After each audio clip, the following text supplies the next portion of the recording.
Bonjour à toutes et bonjour à tous. Alors bienvenue dans la tourelle du Château Landry à Montjoly, la maison de la culture du Château Landry à Montjoly. C'est ici donc au château que le CLAC a le plaisir de recevoir en résidence de création une artiste de la scène et des arts vivants. Elle navigue d'un pas allègre entre danse, poésie, théâtre. Son univers artistique est en prise directe avec le présent et le réel, puisqu'elle interroge et questionne donc le présent sous toutes ses formes, qu'elles soient politiques ou sociétales. Elle est fondatrice du théâtre des petits paradigmes poreux, et c'est très chouette à dire. Elle est ici pour travailler à l'élaboration d'une pièce commencée en 2018 et présentée au Festival Fringe de Montréal et intitulée Projet Troll Apocalypse 2.0. Bonjour Wina Forget. Bonjour. Alors la première question que j'aimerais te poser en arrivant ici, c'est Projet Troll Apocalypse 2.0. De quoi on parle exactement?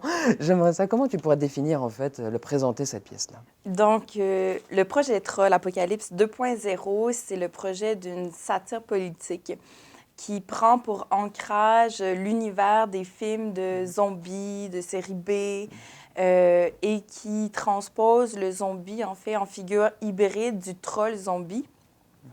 Le troll zombie, c'est une créature qui est créée par un virus qui s'attrape en regardant des sites Internet obscurs qui abordent justement la question de la haine, de la banalisation de la haine sur les réseaux sociaux, le phénomène des trolls qu'on retrouve dans l'espace public virtuel. Des trolls, pour situer un peu, c'est comment tu le définirais, toi, le troll? Comment le troll sur Internet?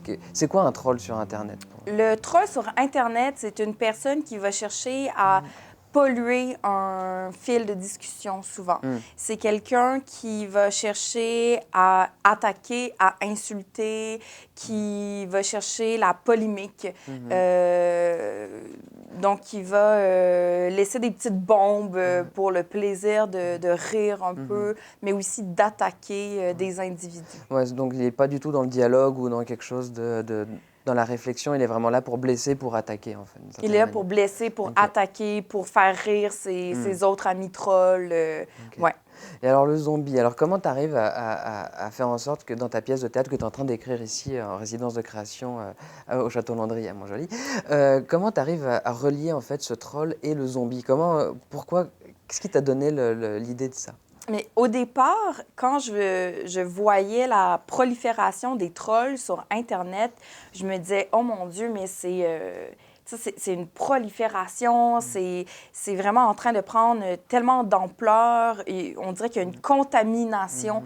C'est vraiment l'idée de la contamination que j'avais l'impression de voir prendre une telle ampleur qui m'a fait penser au phénomène du zombie.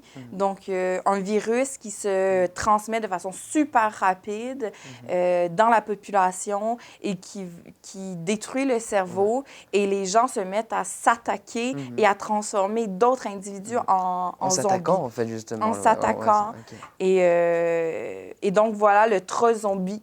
J'ai décidé de faire une figure. Ils ont fusionné tous les deux, c'est une figure absolument incroyable de la culture populaire, c'est vraiment incroyable comme idée.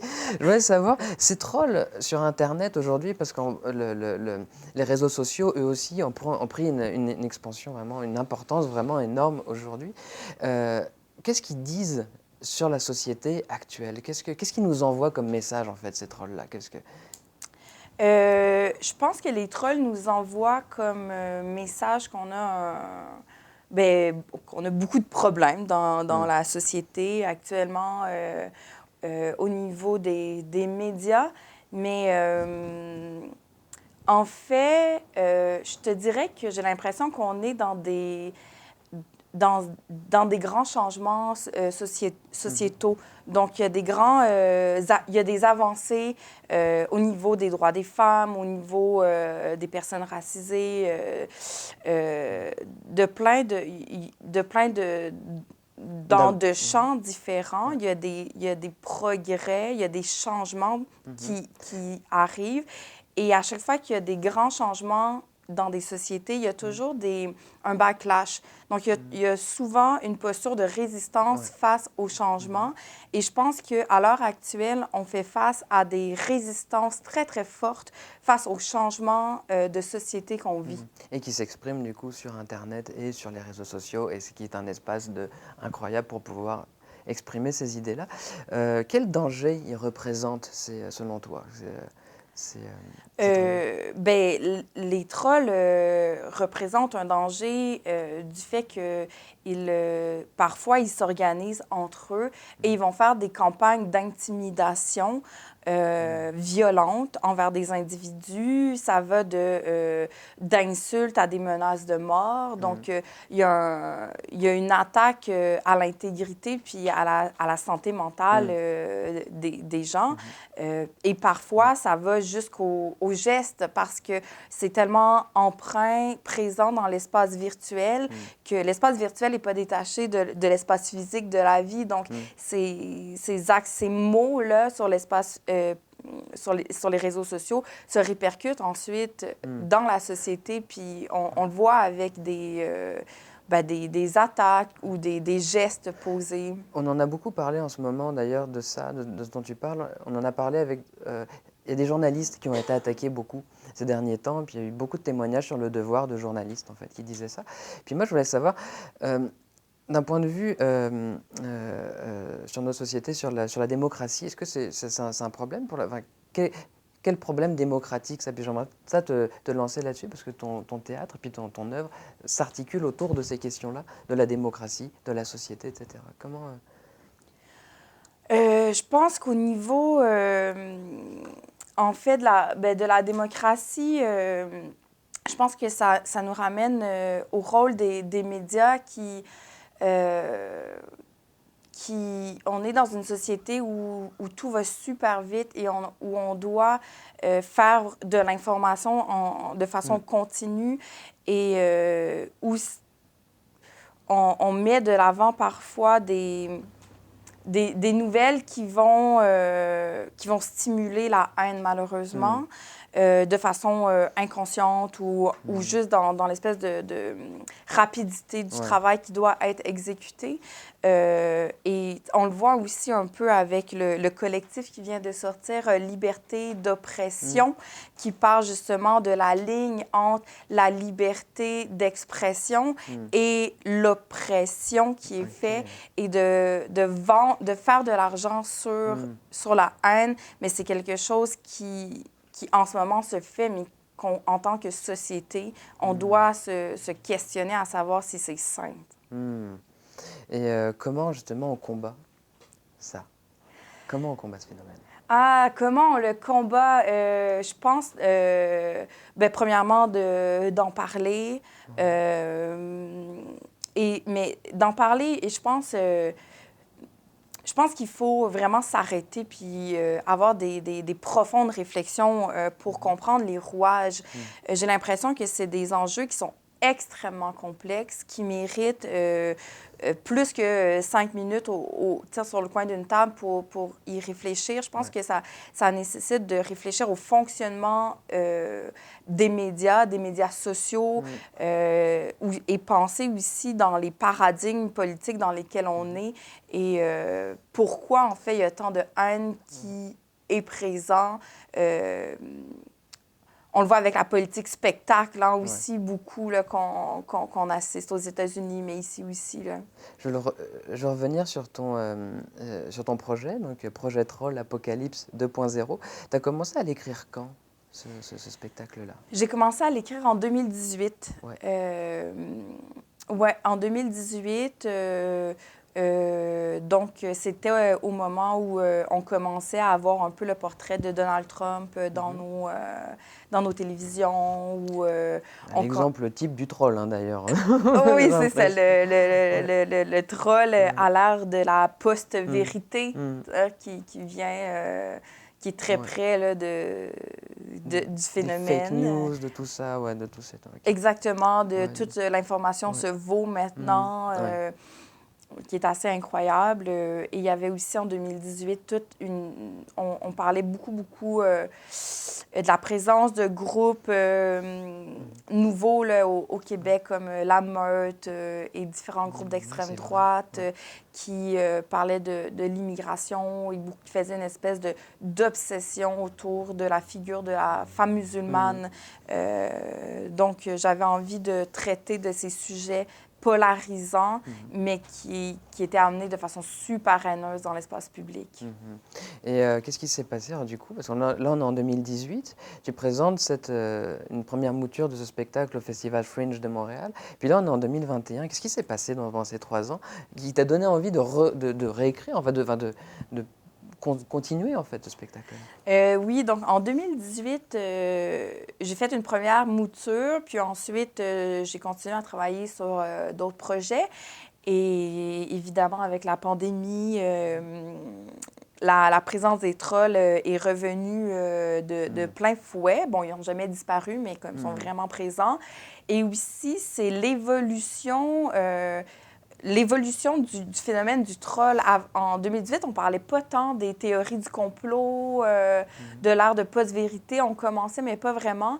Puis aujourd'hui, on est à fond dans tout ce qui est les théories du complot, puis tout ça. Donc maintenant, les trolls sont imbriqués avec les complotistes, qu'on appelle aussi.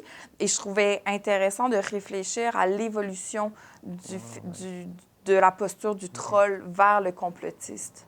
Ben justement, on va continuer à en parler de théorie du complot, de complotisme. Avant ça, j'aimerais que tu nous lises un extrait justement de ce spectacle-là pour situer un peu tout le monde. Donc je te laisserai commencer. Moi, je vais faire les didascalies. Voilà. Excellent. Donc, je vais lire 2 personnages. C'est un couple, donc Gisèle et Kevin, dans leur bungalow de banlieue. OK. Alors, Kev. Il ne répond pas. Kevin, c'est parce qu'on avait une conversation, là. Kevin, en lisant sur son téléphone, Oh shit, oh shit. il s'adresse à Gisèle. Fred vient de m'envoyer des liens vraiment fucked up. Faut que j'aille voir ça. Hey, excuse-moi, ça sera pas long, je te promets, mon amour. Il s'en va, il retourne dans son bureau. Là, Kevin murmure en lisant. Regarde, j'ai trouvé ça sur Daily Stormer. Un article solide du site pyramidal, nouvelle.pyramidal.forrealnewswordpress.com. C'est gros, t'en reviendras pas. Il lit. L'Australie n'existe pas. C'est un canular fait pour nous faire croire que la Grande-Bretagne a déplacé tous ses criminels quelque part. En réalité, tous les criminels ont été balancés à la mer et coulés avant qu'ils aient pu voir la terre de nouveau. C'est une couverture pour l'un des plus grands massacres de masse de l'histoire. L'Australie n'existe pas. Vos amis australiens? Ce sont tous des acteurs et des personnes générées par ordinateur. Ils font partie du complot pour tromper le monde. Si vous pensez que vous êtes déjà allé en Australie, vous êtes dans l'erreur. Tous les pilotes d'avion font partie du complot.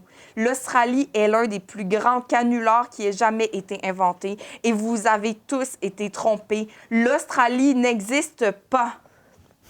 Peu à peu, Kevin entre dans un délire fiévreux.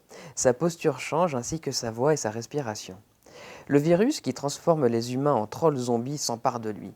Kevin, devenu troll zombie, est complètement absorbé par le site. Il lit les articles en ricanant et couinant d'excitation. Gisèle s'inquiète en entendant des cris étranges provenant du bureau de son copain. Kevin, ça va? Au même moment, on cogne fortement à la porte. Gisèle va ouvrir. Madame Tremblay se jette à l'intérieur de la maison. Elle a son sac de patates sur la tête et des paquets de bacon dans les mains.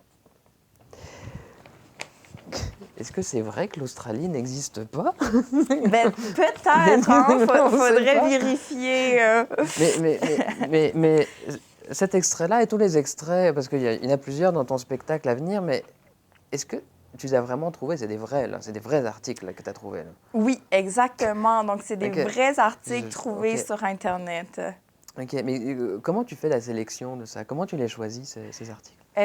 Bon, évidemment, je vais aller choisir les plus loufoques, Mmh. les plus... les articles qui vont un peu démontrer jusqu'où la logique peut amener les Mmh. gens. Donc ça, c'est un article qui conforte un peu... Ça va dans l'idée platiste, hein, Mmh. donc que la Terre est C'est plate, ouais. plate. Et donc, je vais sur je vais voir les profils d'individus sur les réseaux sociaux Mmh. qui sont dans ces théories-là et je vais regarder les sites qu'ils Mmh. publient et là, je vais aller fouiller ces sites-là puis je vais Ouais. sélectionner des articles. Faut bien dire que ce sont des sites publics et puis des profils publics, hein. C'est pas, y a pas on va pas aller fouiner dans la vie des gens, c'est juste uniquement ce que les gens mettent publiquement sur les réseaux sociaux que tu vas aller voir pour ensuite faire ton travail de recherche. Exactement. Mais du coup, là, j'ai envie de te parler de théâtre. Là, le théâtre, en fait, tu prends tout ce matériau-là et tu le mets dans une pièce de théâtre. Qu'est-ce qui peut le théâtre pour nous, comme société? Comment le public est amené à réfléchir sur ces thématiques-là par le théâtre? Et qu'est-ce que peut le théâtre, après, plus largement, dans la société? C'est un peu large comme question, mais j'aime bien. Qu'est-ce que peut le théâtre? Le théâtre peut ce qu'on veut, en fait. Euh, Dans le sens que, pour moi, le théâtre, c'est une façon de partager des questionnements, beaucoup plus que des réponses. Hein. Mmh. Ouais. Donc, à travers le projet Troll, je questionne le phénomène, Mmh. j'utilise l'humour pour en rire, mais c'est une façon de partager Mmh. des questionnements et d'amener le public à ensuite réfléchir Ouais. ce qu'il a vu sur scène. OK. Mais toi, tu me disais au début, il y avait comme une sorte de frustration par rapport à ces trolls-là. Il y avait fâché là quand même. Comment tu Oui, transformes ça? oui, oui, c'est aussi une façon de Ouais. transformer une colère, une frustration. Mmh. Donc, pour moi, c'est une façon c'était un moteur. Le phénomène me fâchait. J'ai donc décidé d'utiliser ma frustration pour en faire Mmh. une création parce que c'est Mmh. quelque chose qui me touchait Ouais. et pourquoi pas en rire. Et donc, avant, quand je lisais des posts haineux de Mmh. trolls, ça me fâchait. Mmh. Puis maintenant, quand j'en lis, je me Mmh. dis, oh yes, c'est vraiment du bon Ouais. matériel pour ma pièce. Et du coup, tu peux te réapproprier en fait cet événement-là. Je sais aussi que tu vis en région, tu travailles à Trois-Pistoles. Je sais que c'est très important pour toi dans ta démarche. En quoi le travail en région t'aide et t'inspire finalement dans ta démarche artistique? Euh, ben, le travail en région, je trouve il aide à se recentrer sur soi Mm. d'une certaine façon et il permet de se laisser aussi du temps de créer un peu à l'extérieur de l'espèce de vie effrénée des Mm. métropoles. Et en ayant un temps un peu plus près de soi, ça permet, je trouve, enfin Mhm. pour moi, de travailler des œuvres qui sont plus près de moi parce que Mm. j'ai plus d'espace pour m'écouter, en fait. Ok. Mm. Donc, donc beaucoup plus d'espace. Euh, je voulais savoir également comment. Là, en ce moment, on est en plein dans une pandémie mondiale, je te le cache pas. Puis en ce moment, il y a beaucoup de théâtres qui ferment en raison des zones rouges foncées, etc. J'aimerais savoir comment toi, en tant qu'artiste, tu vis ces moments-là. Qu'est-ce qui se passe à ce moment-là quand on te dit que le théâtre, bah, finalement, ne pourra pas accueillir de personnes? Quand on peut pas... comment ça se Mais passe? je te dirais que moi, j'ai un spectacle qui a été décalé de 1 an à cause de la pandémie. Euh, D'une certaine façon, je l'ai bien accueilli parce que je me suis dit, bon, ben tant mieux, ça me laisse plus de temps Mm. pour travailler mon œuvre. Mhm. D'une autre façon, c'est sûr que ça amène beaucoup d'anxiété par rapport à au chaos ambiant que ça amène là, avec les horaires complètement compliqués de tout le monde qui ont un spectacle de peut-être reprogrammé, peut-être pas. Et là, il y a aussi une espèce de blocus où tous les spectacles qui sont reprogrammés, mais il y avait déjà des spectacles qui étaient prévus de programmer. Et pendant un an, vu qu'on ne pouvait pas faire de spectacle, ben, les artistes ont décidé de faire des résidences de création parce que ça, on pouvait encore en faire. Donc là, il y a plein de nouveaux spectacles qui ont été créés pendant la pandémie. Donc là, on a comme un embouteillage. un là. embouteillage. Wow. Puis je me dis, oh mon Dieu, OK, on va y aller étape par étape, puis on va sortir de ça. C'est quoi un théâtre pour toi, comme lieu? Un théâtre, c'est un lieu d'expression. C'est un lieu qui est sacré, j'ai l'impression, parce que c'est un lieu où on demande l'attention d'un public et où le public nous offre son attention. Et je pense qu'en 2021, tout le monde se bat pour l'attention des gens.